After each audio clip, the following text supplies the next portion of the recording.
Саламатсыздарбы, урматтуу телекөрүүчүлөр, бул жашоодо ар бир кадамыбыз, баскан турганыбыз, кийген кийимибиз, чачыбыз, сүйлөгөн сөзүбүз, кала берсе көз айнек тагуунунда өз этикасы, тартиби, эрежеси бар эмеспи? Айрыкча эл алдында жүргөн адамдар үчүн бул өтө маанилүү. Тилекке каршы акыркы учурларда дал ушул журт уулубуз деген үлкөндөрдүн этикасыз аракеттери көбөйдү. Бири-бирин түздөн-түз ашата сөкмөй, бет тырмак менен асла авирин төкмөй адатка айланып бараткандай. Бул чыгарылышта биз эл башкаргандардын этикасыз аракеттери тууралуу кеңири кеп кылабыз.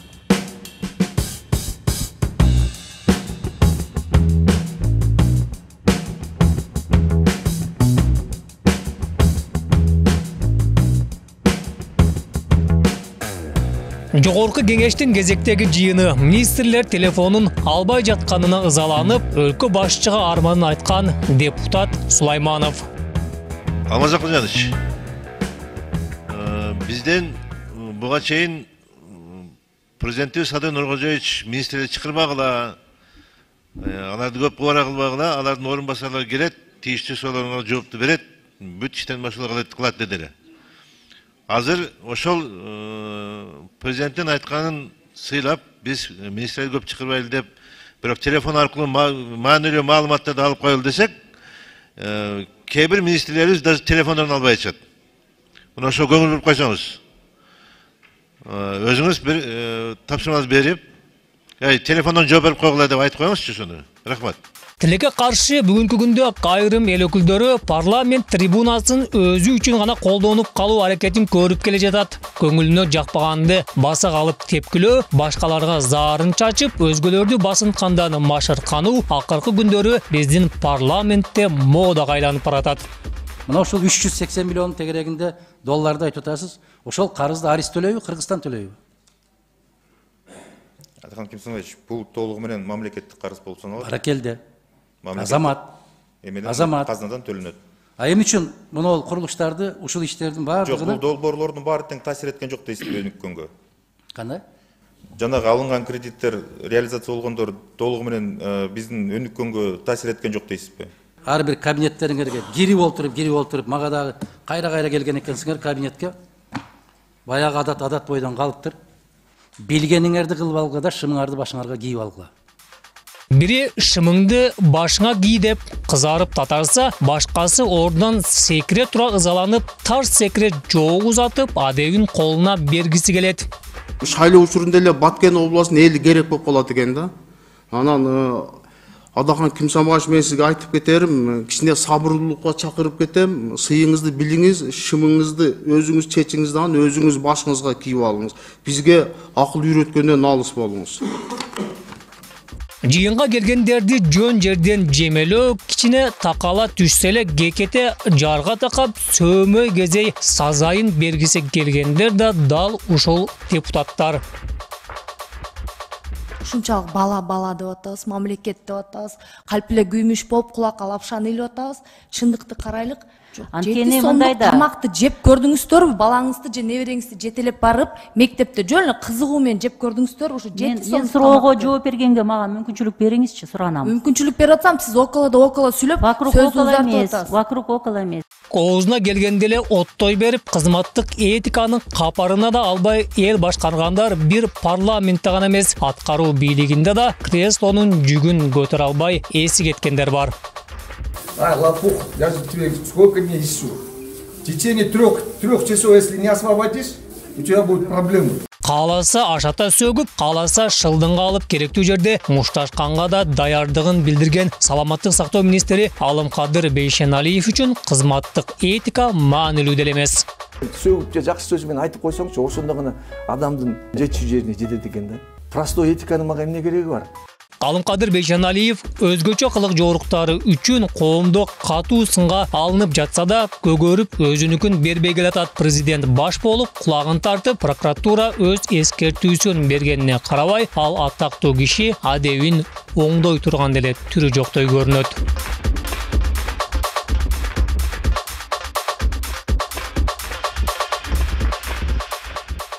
Алымкадыр Бейшеналиевден кийин эле кызматтык адеби үчүн көпчүлүктүн сынына кабылган чиновник бул Эдил Байсалов.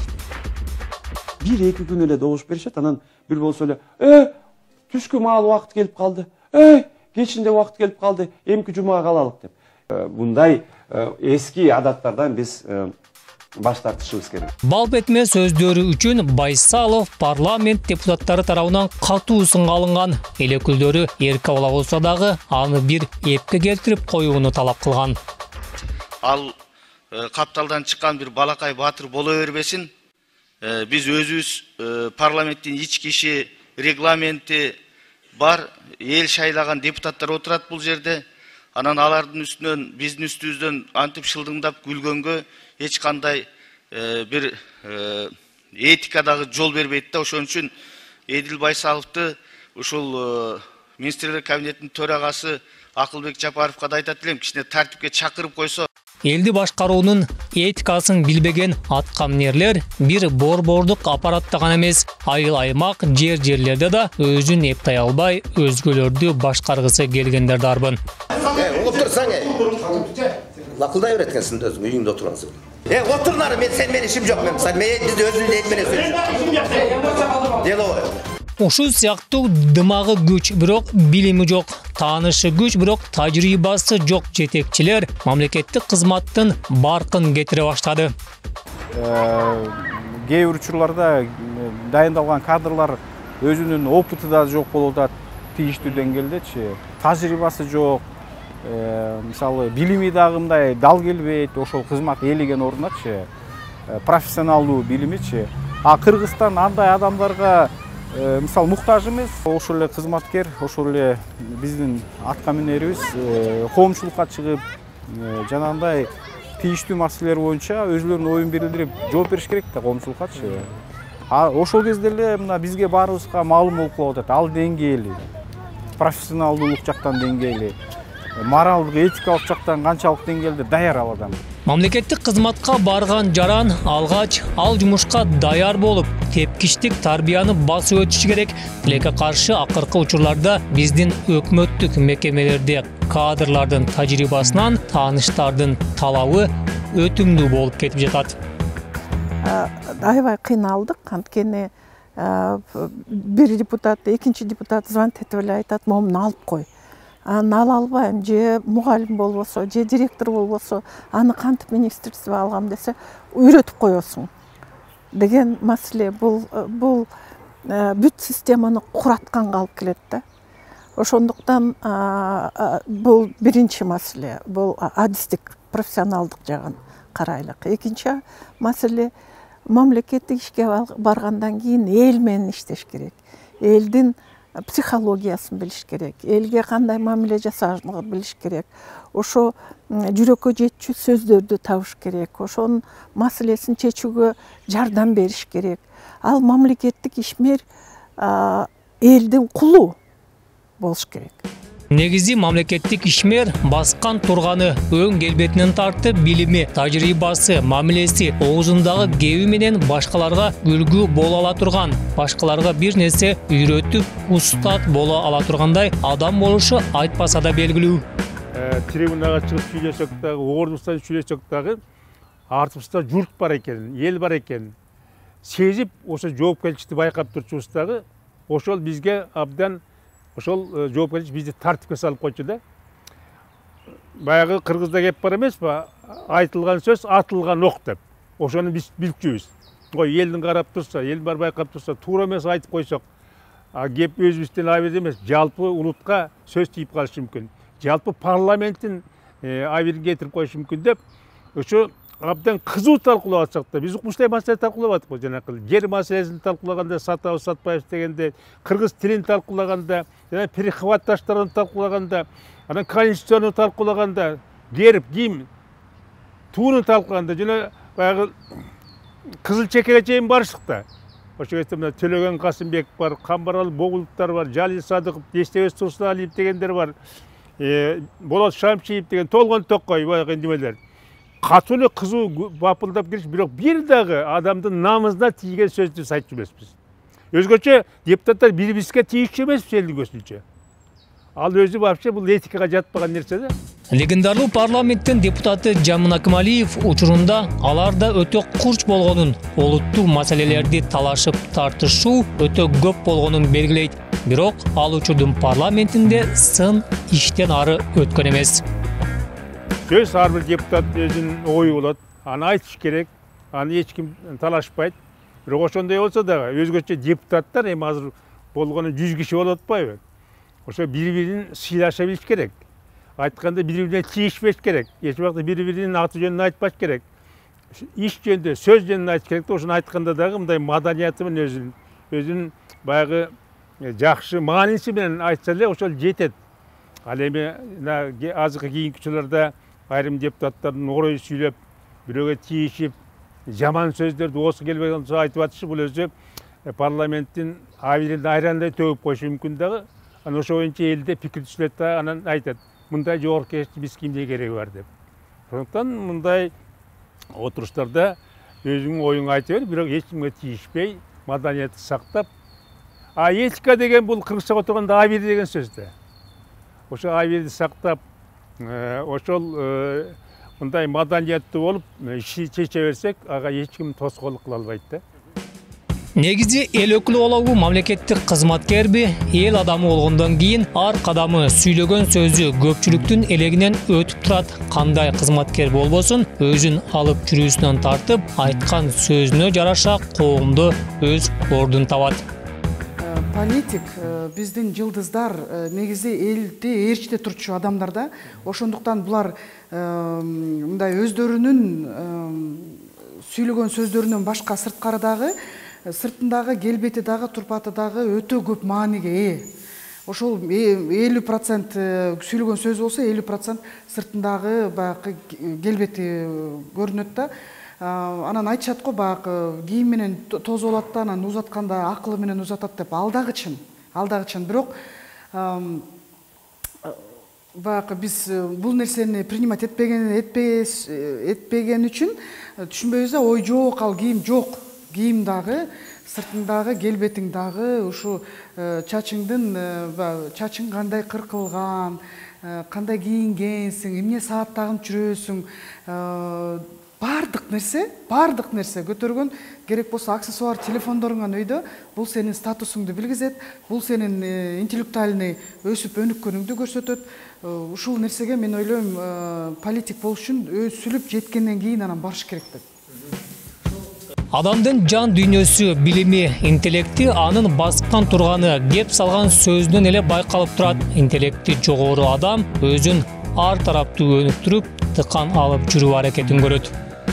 Мисалы үчүн бир жалпы эрежени алганда, мисалы үчүн эгерде сенин бетиң томолок болсо, чоң галстук таба албайсың. Себеби бул дагы мынтип галстук менен бул беттин ортосу кенедей эле моюн менен болуп атпайбы? Бул бетиң мынтип жайылып кетет да. Эгерде сен мисалы үчүн бетиң аябай кичинекей болуп туруп, анан чоң дагы галстук таап алсаң, анда дагы сенин бетиң көрүнбөй калат да, жалгыз гана галстук көрүнүп калат. Мисалы үчүн кара шым кийгенден кийин сөзсүз түрдө носкиңди кара болуш керек, анан туфли менен носкинин өкөөсү эч мындай сөзсүз түрдө экөөнүн өңдөрү бир болуш керек да. Кара туфли кийип, сары носки кие албайсың, же ак носки кие албайсың да. Бул туура эмес. Манжет 2 сантиметр чыгып туруш керек сөзсүз түрдө. Бүгүнкү күндө өлкөбүздө мамлекеттик кызматка бүт жагынан төп келген мыкты кадрлар да четтен чыгат, бирок маселе аларды тандоо процессинде турат. Мамлекеттик кызматтын ар кайсы тармагында өзлөрүнүн көрсөтө алган адамдар бизде жетиштүү эле деңгээлде. Бирок ошолорду багы кадр тандоо деген бул ошо эл арасынан дагы мындай иргеп чыгыш керек болуп атпайбы? Ушул жерде ушул маселе турат да. Кээ бир адам иштегиси да келбеши мүмкүн. Мамлекеттик кызматтачы. Бирок өзү жогорку деңгээлде, мисалы, дасыккан адис. Мол тажрыйбасы бар дегендейчи. А бирок ошолорду биз керек болсо ынандырышыбыз керек. Сен деген элге кызмат кылышың керек. Азыркы учурда мына учур талабы болуп атат. Ушу мамлекеттик коомду биз көтөрүшүбүз керек. заманбап азыр билимин, тажрыйбасын элге, мамлекетке, коомго мындай сиңирдепчи, жумшак деп. Мамлекеттик кызматка тартылып, учурда элдин жүзүн жарытып, иштин майын чыгарып, өкмөттүн түйшүгүн жеңилдетип жаткан билимдүү жаш кадрларыбыздан да уучубуз кур эмес. Алардын бири маданият тармагында маанилүү кызматты аркалаган Союзбек Надырбеков.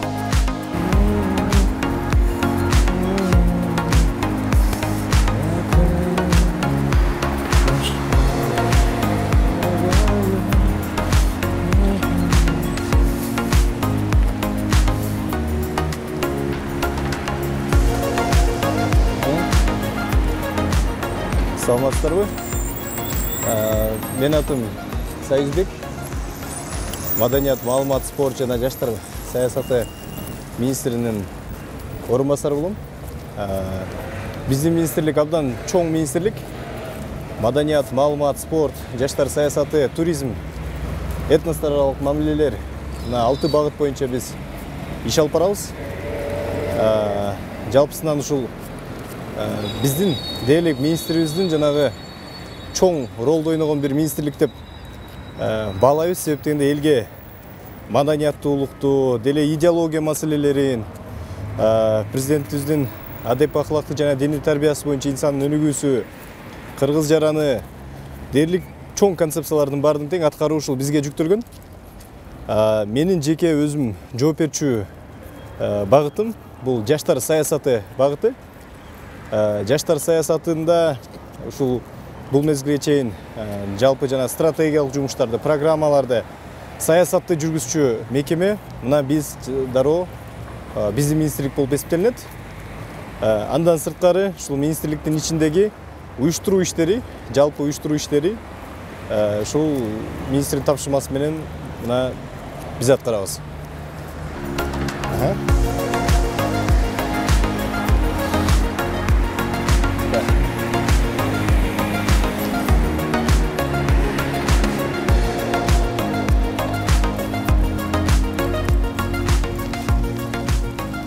Союзбек Надырбеков бул кызматка келгенге чейин коомдук иштерди уюштуруп, активист катары жаштар менен бир катар ири долбоорлорду ишке ашырган. Андан ары мамлекеттик кызматтарга келип, тажрыйба алып, тепкиштен тепкишке бийиктеп өсүп келатат. Бул жак биздин жаштар саясаты башкармалыгынын кеңсеси. Мындай киргенде эле жаштарга ыңгайлуу болсун деп түз кирип кете тургандай бир ушундай жакшы бир ыңгайлуу кабинетте жайгашканбыз. Бул жак Талабек Абдимиталипович, жаштар саясаты башкармалыгынын башчысы. Азамат Николаевич жаштар саясаты башкармалыгынын регион аймактар менен иштөө бөлүмүнүн башчысы. Жалпы бул жерде 11 кызматкер иштейт. Анан азыр болсо биз эртең мененден баштап бул дата менен коюлган жанагы сырт көчүү бир чогулуштар бар. Ошол жакка биздин кызматкерлер кеткен болчу. Министрдин жардамчылары бул жак болсо, бул жакта биз көрүп тургандай маданият, маалымат жана ушул этностор аралык мамилелер багытын тейлеген. Биздин ушул министрдин орун басары, менин кесиптешим Чыңгыз Эсенгулович отурат. Бул жакта биз отурабыз. Биз ушул эртең менен күнүбүз ушул жерден башталат. Карап, эң маанилүү маселелердин баардыгын тең биз бул аркада сөзсүз бат чечиш керек деген маселелерди биз аркага коебуз. Ал эми бизде болсо жана эртең менен келип эле биринчи жумушубуз немеден башталат да, жана графигибизди карап. Бул биздин бул программа, Трелла программасы менен иштейбиз биз. Бул абдан ыңгайлуу да, бүт электрондук кылып, ар бир биздин кызматкерлерибиздин телефонунда, анан компьютеринде бул программа ачылып турат, дароо келет. Талабек Абдимиталиповичке могул тапшырма келди деп түшөт, биякта сроктор менен турат. Аткарылган учур процесстерин жазып турат, аткарылгандан кийин жазып турат, бардыгы бүткөндөн кийин биз исполнено деп, выполнено, аткарылды дейт деп жазабыз дагы. Буну биз аткарылганга жылдырып коебуз. Союзбек Надырбеков коомдо болуп жаткан окуяларга дыккат карап, мамлекеттик кызматкер, эл өкүлдөрү жалпысынан журттун жүгүн көтөрүп жүргөн инсандарга айтылган түрдүү пикирлерди анализдеп, андан өзүнө сабак алып, дайыма өз үстүндө иштөөнүн кайсы тармакка барбасын өзүн өнүктүрүүнүн аракетин көрөт. Мына көрүп турсаңыздар, мына бет маңдайымда Арстанбек агабыздын жазган сөзү: кабарын күнгө кетсе да, жылдызга колуң жетсе да, жараткандын дүйнөсү бүт дүйнөңө өтсө да, эл менен сен бийиксиң, элден чыксаң кийиксиң деп. Дайыма басканда көзгө көрүнө турган жерге келип. Ал эми биздин принцип мамлекеттик жетекчи болгондо, деги эле мамлекеттик болбосун, жетекчилик. Бүгүн бул позиция бар, эртең жок болуп калышы мүмкүн. Жаныңдагы адамдар менен, үстүдөгү адамдар менен, эң маанилүүсү сенин алдыңда, кол астыңдагы адамдар менен иш алып баруу, алар менен сылык мамиле, аларга сый мамиле кылуу, бул бир негизги бир эреже болуш керек деп эсептеймин да. Себеп дегенде биз өз көп активист болуп, ыктыярчы болуп көп иштеп калдым. Биз ушул досторубузга айтчубуз, биз мына бүгүнкү колубуздан, бүгүнкү биздин башчылык, жетекчилик кылып атабыз, бул нерсени колдонуп, элдин көңүлүн орутпай мамиле кылалы. Эң башкысы биздин ыктыярчыларыбыз эртең биздин жетекчи болуп калышы мүмкүн. Жашоодо ушундай, адам дайыма көрүшөт. Ошондуктан жакшы мамиле кылалы деген принципти мына биз университеттен бери келе атабыз бул нерсе менен. Мына азыркы мамлекеттик кызматкерге дагы мына берде дагы турат. Ушу биздин кол алда иштегендер үчүн биздин ушул Омар Хаямдын жакшы бир сөзү бар. Анан бул жакты карасаңыздар, ача турган болсок дагы, мына бул жакта дагы турат. Менин ушул чокоюм да бул. Падышалар жолду көрүшпөйт, көрөйүн дейт, жандагандар көнүшпөйт. Жолду көрбөй жок болушат акыры. Жолду көргөн падышалар өлүшпөйт деп. Исмат Ибрагим, Аскар Маратов, Гүлчора Казымкулов, Учур Нью ТВ.